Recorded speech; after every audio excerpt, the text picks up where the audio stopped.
Welcome to the Rusted Garden Homestead. In today's seed starting basic episode, we're going to talk about seed starting herbs. We're going to talk about thyme, oregano.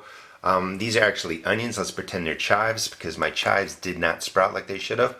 Rosemary, lavender. These are the 5 herbs I like to start really 10 to 12 weeks before they're ready to go outside. They seeds start pretty easily. Rosemary and lavender could be a little bit of a challenge, but you can see how well they grow. Today's March 3rd. These were started on January 27th, overseeding method. I am going to divide these up, show you how I break them up after 6 weeks of growth, talk about feeding. I'll show you how I feed them, get them ready to go out into the garden in a couple of weeks. And then I'm also going to show you how I seed start them. But these 5 varieties of herbs really can be started 10 to 12 weeks indoors. Now, overseeded method started on January 27th. You can see how well they're doing. I overseed them because in this small space I can grow all these herbs. They go under my grow lights. They don't take up a lot of room. And 6 weeks later I'm ready to divide them up. If your temperatures start warming up, and warming up for herbs is really only into the 40s, you just don't want these to be outside when it's freezing, you can then start moving them outside. And it's a great way to save money because if you go and buy the lavender, rosemary, oregano, all these seed starts when they're containers about this big at the stores, they're going to cost you at least $3 all the way up to $5. So this is a great way to save money. This year I'm going to be working with All America Selections again, and I just planted their 2019 AAS winners.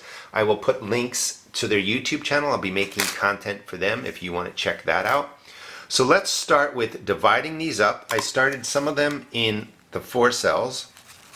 This is oregano, and you can see how well it did. We're just going to divide this down the middle. This will make 8 plants. A lot of times I just start them in, let's see if I can find one, the 6 cells. That works really well. I've been doing that for years. These are going to get divided, put into these bigger cells that I sell at my seed shop, and just drop them in there. I usually use styrofoam cups, but I don't have any. And this year I actually just want to use these containers. It's a little bit easier for me to manage. They will go in there. I'll show you this whole process. And this is really if you want to grow, again, tomatoes, if you want to grow thyme, oregano, chives, rosemary, lavender, this is a way you can do it every year and just progress it over an 8, 10, 12 week period, and you'll have tons of herbs for your garden. Alright, so dividing them is pretty easy. We're going to tear right through the roots. You might have noticed, I don't know if I said it, but there's white dust on here. That's Captain Jack's dead bug dust. It's organic. It's actually spinosad. I got fungus gnats coming in from houseplants that I bought from Home Depot. So even if you do everything right, you're still going to end up with problems. But there's a lot of strategies to manage them down, and you don't really need to worry about them. They're a nuisance, but you can keep their numbers down and they're not going to harm your plants. So bigger cells, again, you could use cups or anything. You want to go to something at least this size. You want to give them a lot of room for the roots to grow so you get nice growth. You can use at this point, you could use potting mix, you could use your starting mix, you can use whatever you want. If you want to add in worm castings or fertilizer into your seed starting mix or your potting mix, if it doesn't have any, you could do that now too. Just use low amounts, like I've been saying. You want it to be well under a 555 NP and K. You don't need a lot of fertilizer. I have worm castings in some of mine. We're also I'll show you how to use the water soluble fertilizer to take care of these once we get them set up. But it's pretty cut and dry. Pop them out. You want to do this really at any time, but not right after you water them. They're going to be too soggy. These are a little wet, but we just break it right down the middle. It's most important to break it right down the middle. Don't worry if some of the plants leaves up top break off. Gently pull them apart. Those are your plugs. Just drop it in. Get them out of the way, and you can see nothing fancy. I did not thumb pack this down, just nice and loose. Drop it in and just press the mix around them. You don't have to be gentle with all of these. Let's just do the other ones real quick. And it doesn't take that much time really. Pull them apart. So there are 8 plugs here. We're going to turn these into 6. I'll have one extra, so These 4 plugs turn into 8 plants. Times that by 3, that's $24. The cost for all the seeds was under $2. So let me take these over to the mix here and fix them up real quick. And sometimes, you know, when you're starting seeds indoors, it's a bit of money to set up the grow lights and buy the shelves and get all these trays. But you can use them year after year after year. And again, I just said that these 8 plugs that we make from here would have cost you at least $24 at Home Depot or someplace like that.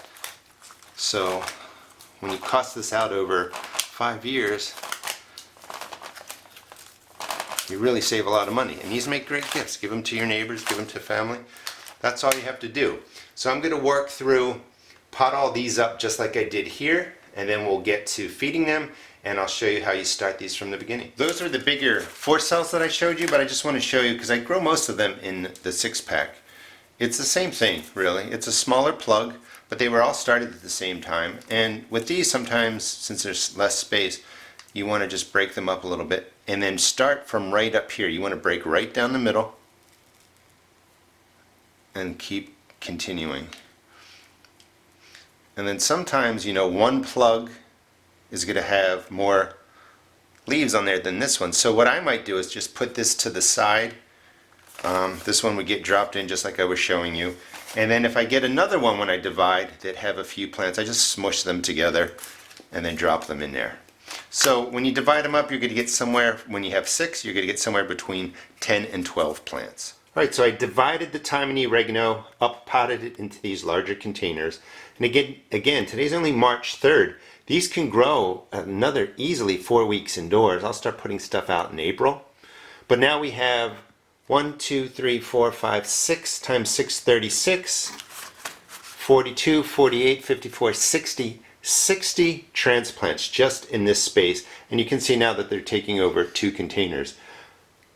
60 times $3, that's $180 if you were going to go and buy these at a store. Now, I used to do plant yard sales where I would grow stuff just like this, tomatoes, peppers, and I would put them out for $1 a plant. You can make a lot of money that way. So if you're on a budget, grow some extra, do a plant yard sale, sell them to your friends. There's no reason why you can't, you know, charge $1 or $2 for these. People will save money and your plants are going to look a lot better than the ones at Home Depot and Lowe's. Now, feeding. Again, today is March 3rd. These were started on January 27th. They were fed once about 10 days ago, and I used a water-soluble fertilizer. Again, check out the other videos in the Seed Starting Basics. I'll talk about similar topics in each one, but I just want to say again, you want your water-soluble fertilizer, any one you want to use, you just want it to be below a 5.55 NPK. 1.11 is perfectly fine. Just a light feed is all you need for your seed starts. You don't need to overlove them. When you buy some of the chemical type fertilizers that are water soluble, they're going to be like a 24, 15, 18 NPK. That's too high. You just have to keep cutting it in half, and just use a lower dose. At this point, again, use any water soluble fertilizer. And you're going to just fill the tray about halfway. We'll stop there because it's not a completely filled tray. Let this absorb everything it can within 30 minutes. Dump out the excess after that. So these were fed about 10 days ago. They were fed again. You really probably don't need to feed these again until they go outside. But you want to do this every 10 to 14 days if you'd like to stay on the schedule. But you're going to see how well your plants are doing, and you're not going to have to worry about feeding them if you just do a light feed every 10 to 14 days. Okay, I've shown you this in some of the other seed starting basics, but I just want to put it all in one video. So these are chives, new company. And again, I've never had the problem of them not growing, but you know, it can happen. We're going to overseed the chives. You can see how many chive seeds are in there. I'm going to do 4 of them, so that's going to be 24. And I'm taking, let's see, a large pinch, like, let's see, about that many right here are going into each cell. We're overseeding it.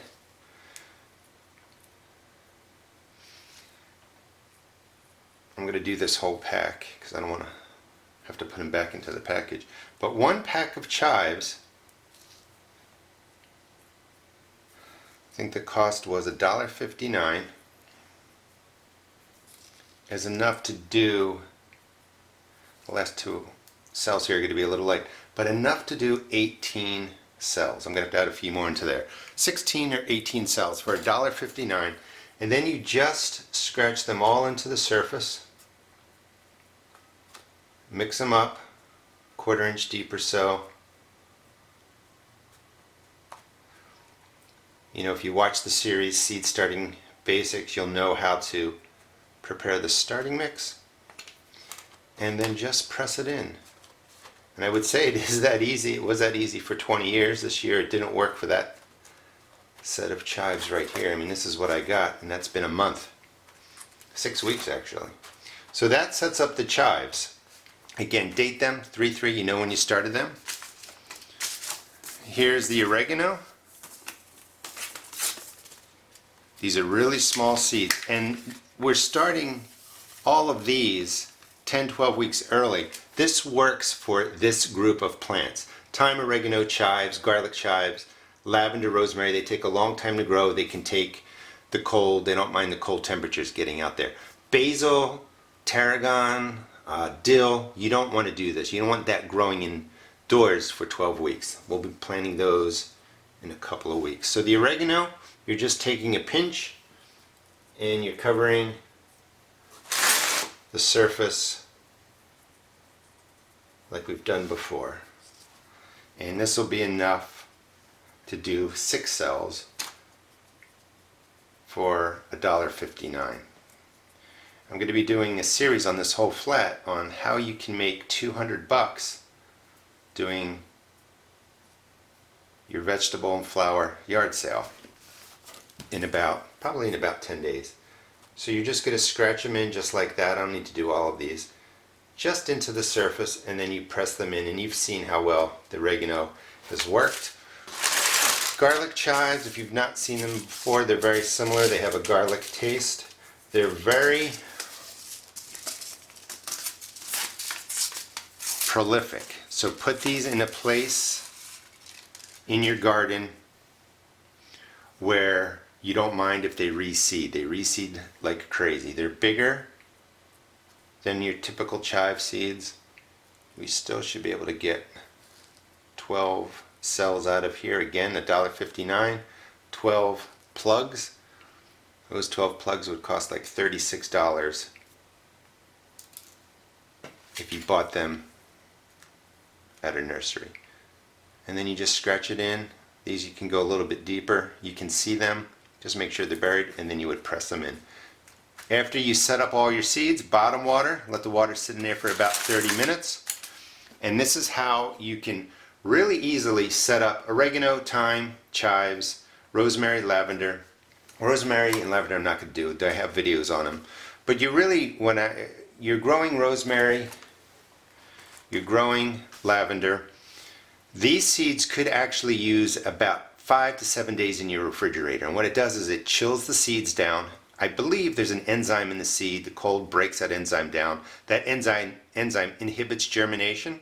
So you can get better germination by doing that. I did not do that with these, but I always make sure I put in 3 or 4 seeds into each cell because I know germination is slow.